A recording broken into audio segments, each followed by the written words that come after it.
Decías algo ahora que era los responsables de que la crisis de una sociedad, de una comunidad, radica más bien en la posición y la postura que tiene la iglesia.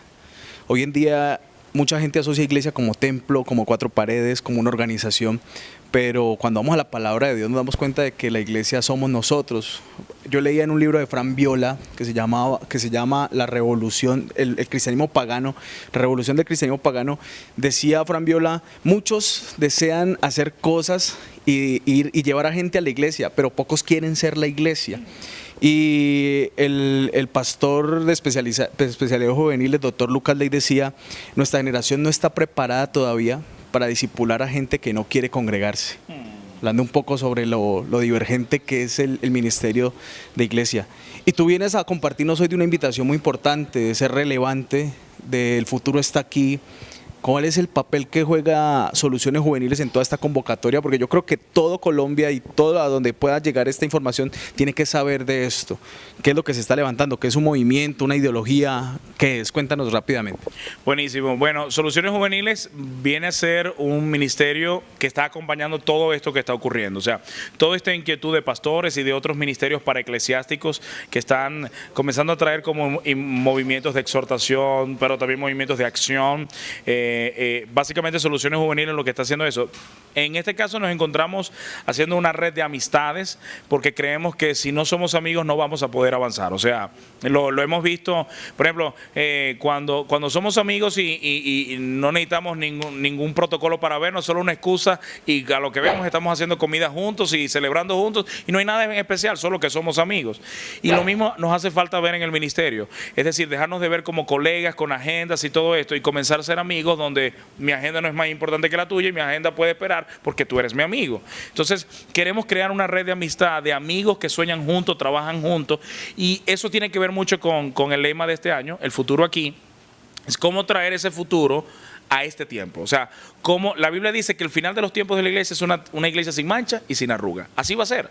Entonces, ¿cómo traer ese futuro a este tiempo? Y cómo vemos los próximos 20 años de la iglesia en Latinoamérica, en Colombia, en Cali, en el mundo entero. O sea, ¿cómo vamos a construir y cuáles van a ser las propuestas que vamos a tener como iglesia, como lo decías ahorita? ¿Qué pasa con esa gente que su comportamiento es non-church? Es decir, que no van a venir a la iglesia, se van a congregar online. Hay personas que lo van a hacer. Hay personas que se van a ir a un hotel para escuchar a un conferencista sobre familia, pero no quieren ir a una iglesia por problemas con el formato, etcétera. O sea, ¿cómo vamos a enfrentar como iglesia esos desafíos?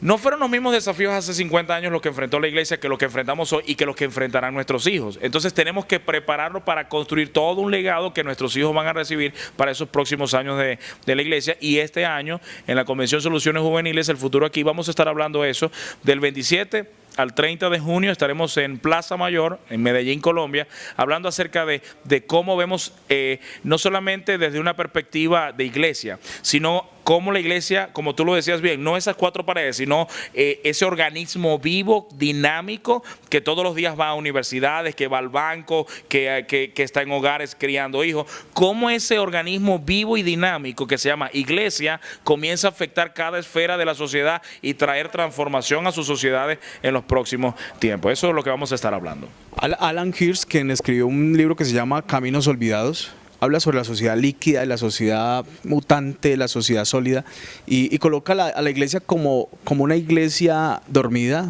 una iglesia muy cerrada. ¿Cómo romper con esas barreras? ¿O eso va a perdurar por siempre, la rivalidad, el celo ministerial? ¿O cómo vamos a romper con eso? ¿Será esta generación la que puede lograr eso? ¿Cómo lo ves tú desde tu perspectiva? Bueno, Dios hace tiempo me habló tengo una enseñanza que estoy enseñando mucho ahorita que se llama Los que se duermen se los lleva la corriente. Y fue precisamente a través de lo que estábamos hablando de lo que ocurrió en Venezuela. Y él me llevó al libro de Jonás, donde Dios le da una misión a Jonás, que es Nínive, pero Jonás decide ir a Tarsis. Y la Biblia dice que pagó un pasaje, invirtió dinero para alejarse de la presencia de Dios. Es decir, un hijo de Dios que está diciendo que va a hacer la voluntad de Dios, ahora dice amén, pero lo ves luego invirtiendo en alejarse de la presencia de Dios y en hacer algo totalmente en contra de la voluntad de Dios. Tarsis significa sin ley. Un lugar donde no quiero que me digan lo que yo tengo que hacer. Literalmente la palabra Tarsis, su definición es sin ley. No me digas lo que tengo que hacer. O sea, quiero al Salvador del infierno, pero no al Señor que me va a gobernar. Y el problema de la iglesia es que muchas veces hemos tenido al Salvador, pero no al capitán, no al que nos gobierna. Y vemos que la Biblia dice que Jonás se metió en la barca y se fue a lo profundo de ese barco y se echó a dormir. Y cuando él se echa a dormir, una tempestad comenzó a partir ese barco y comenzaron a salir todas las personas de diferentes religiones que hacían parte de ese barco, que ese barco se puede llamar Colombia, Venezuela, Latinoamérica, etcétera. Y cada una de esas personas en la parte de arriba comenzaron a clamar a sus dioses que no traerán respuesta porque no es el Dios de verdad. Y el profeta de Dios está en el fondo del barco, está durmiendo. El capitán baja y cuando encuentra a Jonás durmiendo le dice: ¿qué tienes, dormilón?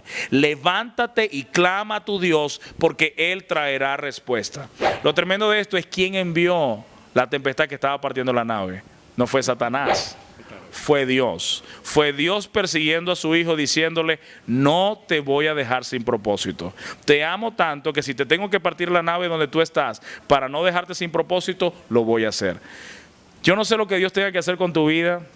Y si te encuentras en este momento durmiendo de la voluntad que Dios te ha dado, quizás tienes un llamado para niños, un llamado para prostitución, un llamado para trabajar con jóvenes, un llamado para traer alimentos a los pobres, y sabes que tienes que hacerlo, tienes la convicción, pero no lo estás haciendo, estás dedicándote a tus negocios, a tus cosas, eso está bien, pero no te vas a sentir tan completo cuando también, aparte de eso, comienzas a hacer la voluntad de Dios.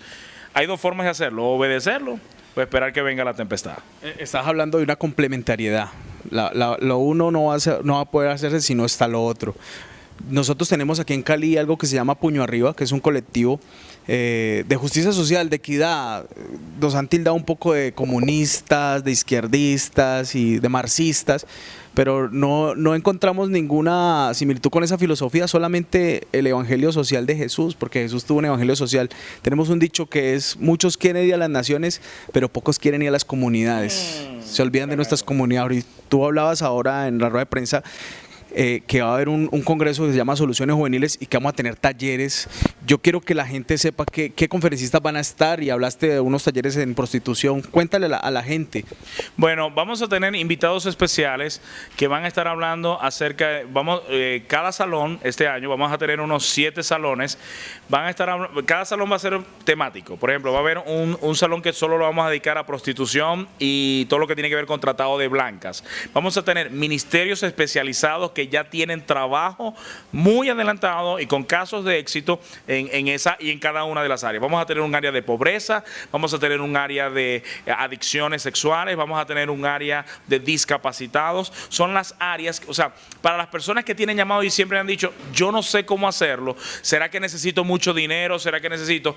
Este año vamos a tener especialistas que ya tienen mucho más pasos que nosotros en esto. Algunos tienen 20 o 30 años haciendo esto y nos van a enseñar cómo crear una casa hogar para drogadictos, cómo crear una casa hogar, cómo trasladar a una chica que está siendo vendida sexualmente a un lugar de restauración y todo, cómo crear normas de un lugar de restauración. O sea, muchas cosas de las que no te puedes perder. Hay personas, por ejemplo, hay una persona que es un discapacitado. Es lo que, no sé por qué le dicen discapacitado, y aunque le faltan las 2 piernas, recorre todo el país buscando sillas de ruedas en una fundación para personas discapacitadas y convenciéndolas de cómo hacer que los recursos del gobierno que ya están destinados para discapacitados llegue. O sea, es algo tremendo de crear. Creo que en este tiempo la iglesia debe estar activada en justicia social como nunca antes. La iglesia debe estar activada en justicia social como nunca antes.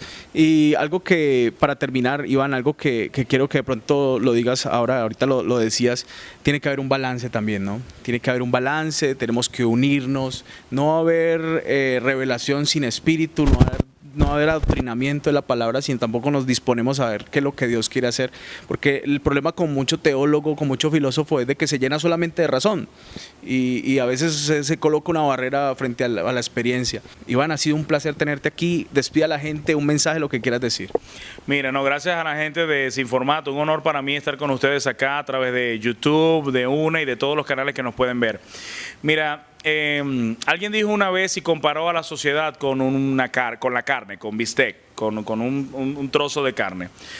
Si la carne la dejamos sin sal y no la metemos en la nevera, la carne va a sufrir un proceso de descomposición natural que la va a podrir, la va a eliminar, los gérmenes, las bacterias van a comenzar a hacer su trabajo y vamos a perder la carne y no la vamos a poder consumir. Sería bien estúpido tratar de pelear con la carne y decirle, mira, ¿por qué te mueres? Mira, ¿por qué dejas de hacer eso? La pregunta sería, ¿dónde está la sal que debía preservarla? La sociedad, según la Biblia, dice que las cosas van a ser peores, es decir, la maldad va a aumentar. La sociedad tiene un proceso de descomposición natural bíblico, la Biblia lo dice, los tiempos serán peores, guerras, sus rumores de guerra. La pregunta no es pelear con esta sociedad y decirle por qué se está descomponiendo. La pregunta es dónde está la sal que debe preservarla e impedir que ese proceso de descomposición avance más rápido.